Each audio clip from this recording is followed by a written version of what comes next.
Hey gang, we're off on another service call today. Boy, I'll tell you, when the weather sets in and it's this wet, soggy, cool sort of dreariness out, it's hard to be motivated. But that's what we got to work with today. It's a good day to work inside.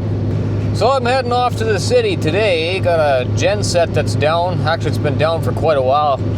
I told them I'd fix it and just kind of been letting it drag on and on. I haven't had time.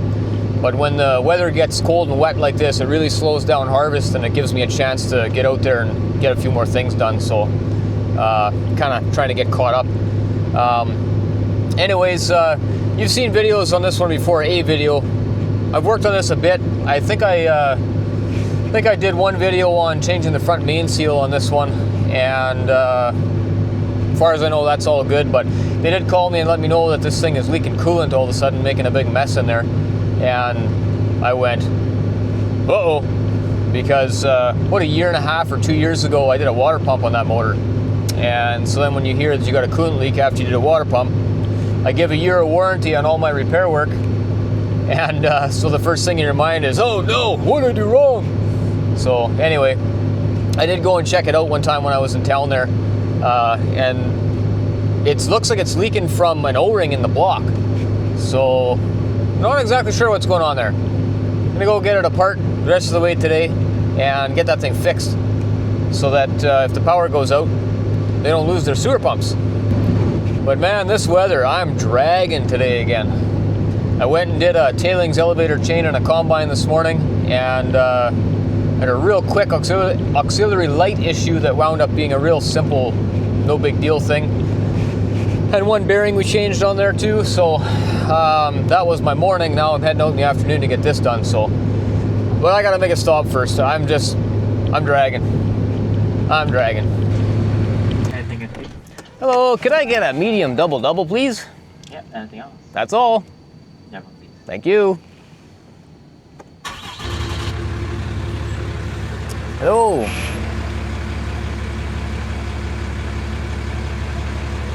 Thank you.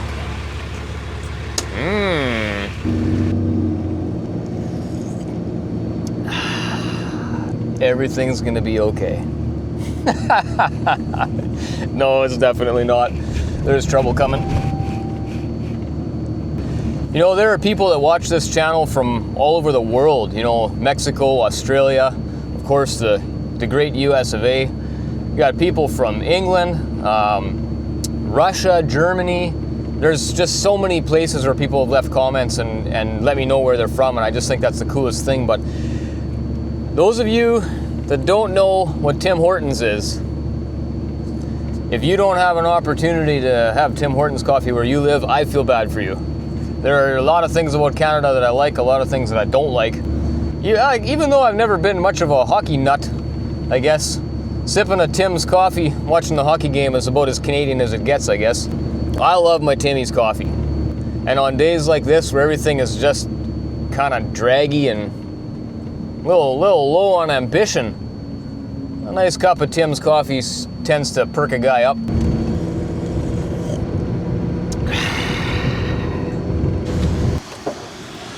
There we are, guys. Remember this Genset? I did a video on this once when I did rear main seal. Kind of left it all messy because I was out of brake clean that day. That's one of the downsides to being on the road, is I'm really limited to whatever inventory I have on the truck, and depending on what I do from job to job, sometimes I run out. When I did that rear main seal, that's what happened. Or not rear main seal, front main seal. I just was completely out of brake clean that day, so I didn't have anything to clean it properly. Anyway, that's not what we're here for. You can see the mess all over that the coolant has been making while it was leaking. I did a water pump on this, I don't know, a year and a half or a couple years ago. So like I said, I came back to diagnose this whole issue, and what I found was it seems to be leaking from the O-ring or gasket that's right back in there where this guy goes into the block. I believe there's an O-ring in there or whatever it is.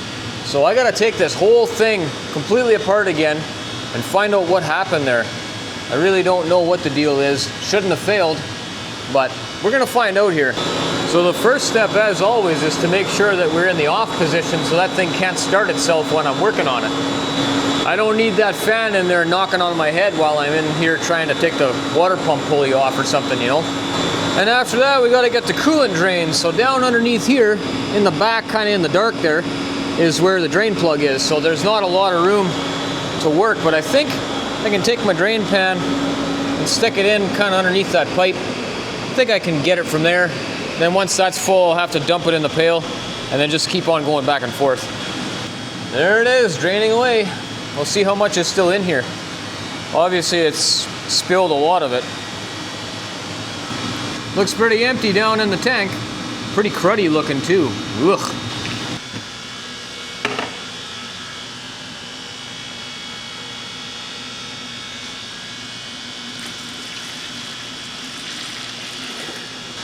All right, so I got the shield off of here out of the way. I got to pull that drive pulley off now.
Okay guys, so here's what we're up to now. Got the water pump out. Like I say, that was a new water pump just a year or two ago or something. So the best that I could tell, this gasket sealing against the block was good, but there's an O-ring in here that seals this, and this already feels pretty loose. So let's pull this out of here and just see what we're up against. Yeah, that O-ring is like, thing's as hard as a rock. What in the world? Wow. That is crunchy. I think I'm gonna go back to my work order and see if I replace that. I'm sure I would have. Doesn't make any sense that I wouldn't have. Let me go see. Okay, so I did change that O-ring. I don't know if I got the wrong one maybe or what. But this one is pretty crunchy.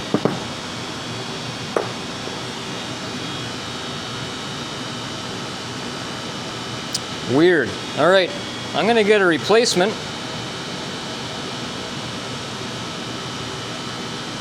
And I will see you when I get back. Okay, I'm back. All right, so I don't know what's the deal with that O-ring, but we got a new one, so I'm gonna put it back together. First, I want a little bit of grease. Just a touch. It's a coolant system, so we don't want to be getting all kinds of grease in there, but I really like to use a bit of that to help these O-rings have a nice, easy finding their spot, you know? Perfect. That way when I put it together, I don't have any concerns about how it's going to be, how that O-ring is going to be sitting. It's not going to try and roll itself when you put it together when it's greased. Next up, we're going to put a little bit of sealant on the flange. What sealant are you going to use? Oh, come on. By now you know what I'm going to use. The right stuff. Ha. You just need a little tickle on there. We don't need a whole bunch. There is a gasket there, and that gasket's still in nice shape, so I'm going to reuse it. Just a little schmear. Okay. Now, we can drop this thing back together.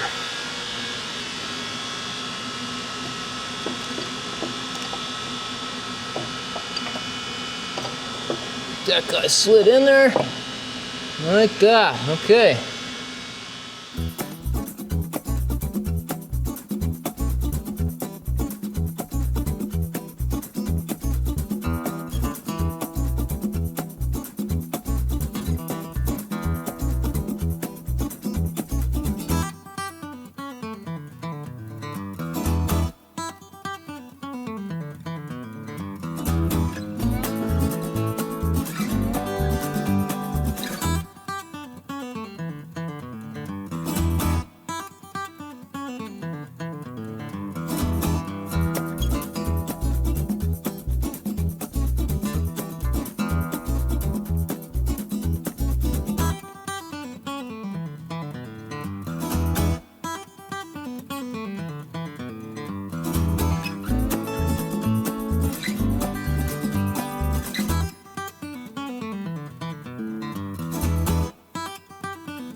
Okay guys, I took all the shields off and I tried to clean this up with brake clean as best as I could inside there.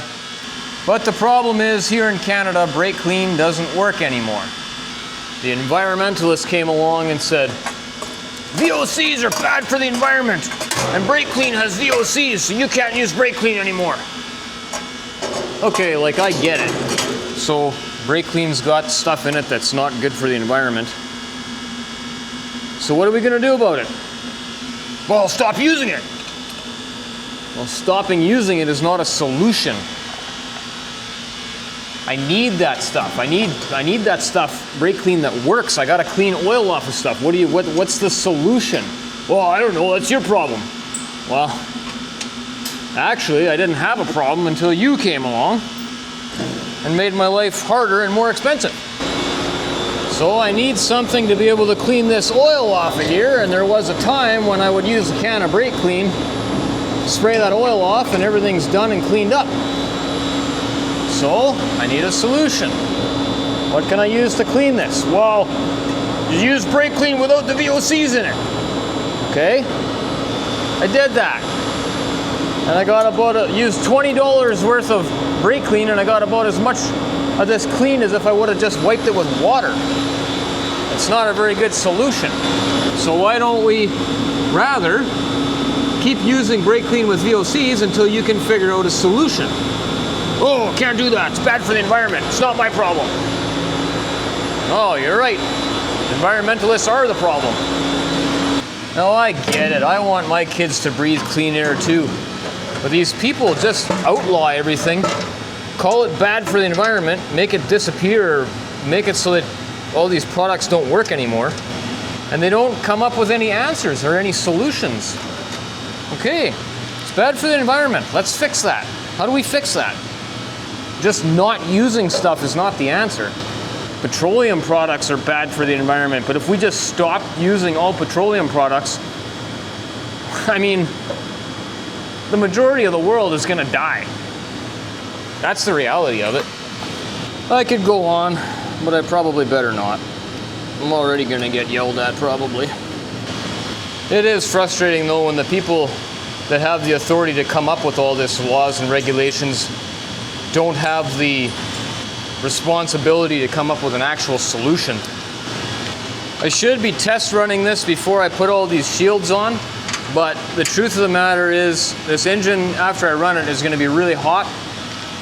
And at that point, I don't want to be messing around with these shields.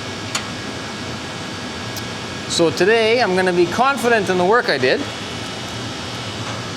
and make the assumption that I'm not going to have any leaks and everything is going to be hunky-dory.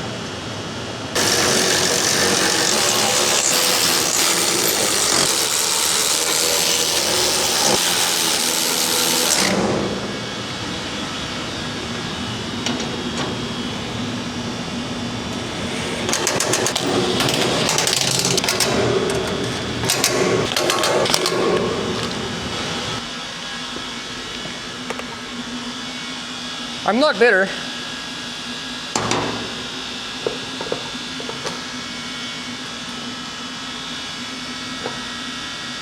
Oh, we got to talk about coolant for a minute here. All tap water has minerals in it.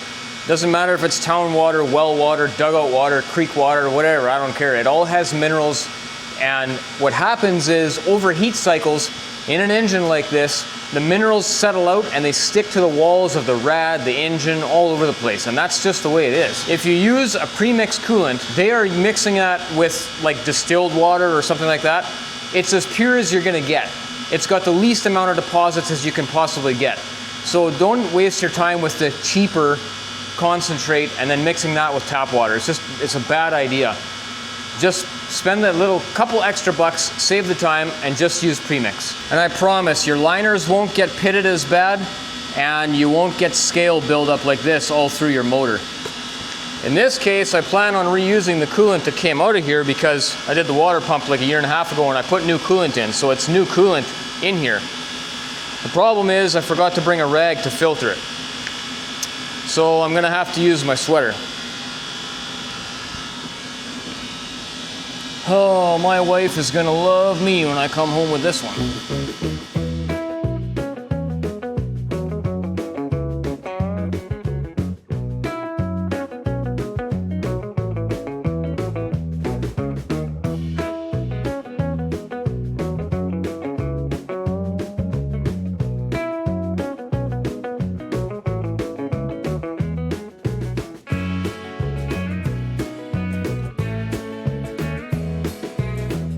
Premix, guys, don't waste your motor on concentrate unless you're going to actually do it right and go out and buy distilled water to mix with it.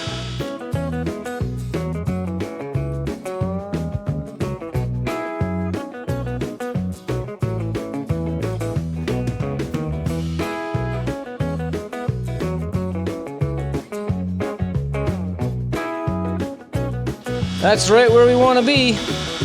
All right, so now we're gonna fire this guy up. It's gonna be nice and loud. We're gonna check for leaks. And while this engine is warming up, I gotta get it good and hot to make sure that everything is circulating right and that I don't have any leaks anywhere. And while that's happening, then I gotta clean up all my mess. So let's get that going.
I do not see any leaks in there. So I think we got our problem fixed. Well, of course we got our problem fixed. Oh. Well, that's it for that one, guys, and that's all for me for today. I'm on the road again, heading home. Next up is going to be a water pump on a cat genset, also a backup unit. So that's going to be mine tomorrow. Really appreciate you watching, as usual, and I will see you next Friday. And in the meantime, pick up a wrench, go fix something.